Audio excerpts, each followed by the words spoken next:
applied for insurance. The insurance company had a nurse come to the house, and they did a bunch of blood tests on me, and within 3 months they said, "We can't insure you, there's an issue."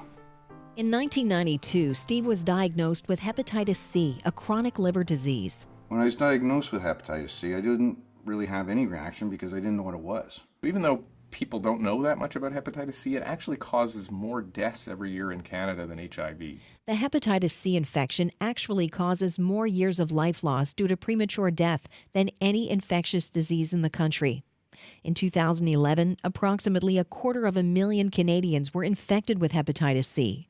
The highest reported infection rate is in baby boomers, people born between 1945 and 1975. Hepatitis C is an infection that's spread through blood-to-blood contact. So it's mostly people that have used injection drugs, even a single time experimenting in their teenage years. They may have been exposed to contaminated blood through a blood transfusion before we screen the blood properly, or they may come from a country where unsterilized medical equipment led to their infection early in life. When I was told that I had hepatitis C, he said, "There are drug treatment programs," and I said, "I can't do it." I said, "I'm not going to do it." I said, "I don't feel sick." Most people have no symptoms at all from hepatitis C because it damages the liver very slowly over many years, and it's only when they develop cirrhosis that they start to develop symptoms of end-stage liver disease or liver failure. By 2010, Steve's liver damage had advanced to stage 4. I don't feel sick. You guys keep telling me I'm sick.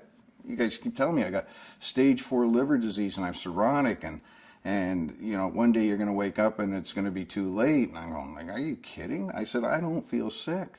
But one of the things I always tell my patients is the best thing about liver disease is it has no symptoms, and the worst thing about liver disease is it has no symptoms, because people will have this infection for years and even decades without having any idea.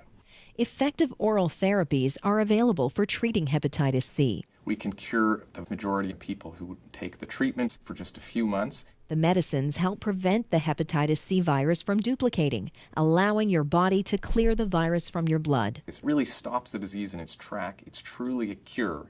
Just over a year ago, Steve completed 3 months of oral therapy for the hepatitis C infection. Even though I'm hepatitis C free, my liver is still damaged. I still have scarring on my liver, and that's due to cirrhosis, and that's due to the hepatitis C. So you still have to protect your liver, and you protect your liver by eating proper foods. Try to stay away from the greasy foods and the fatty foods, and limit your alcohol content. It's because people don't have symptoms or are not aware of the consequences which would compel them to seek medical attention. I think it should be mandatory on the healthcare system to check people, because it is such a simple test. It's not expensive to do. And once a person is diagnosed of having hepatitis C, you can treat them and start curing them at the early stages. A lot of people are wandering around not knowing they have hepatitis C because they haven't been checked. I had it for 35 years, and I felt great through it. Hepatitis C can be diagnosed with a simple blood test. So if they go to the doctor and get a routine screening test, we can identify this early before they develop symptoms and complications, treat and cure them. Knowing that I'm hepatitis free is just a huge weight off my shoulders. To find out more about hepatitis C, speak with your doctor and go to healthandfamily.ca/hepatitis C.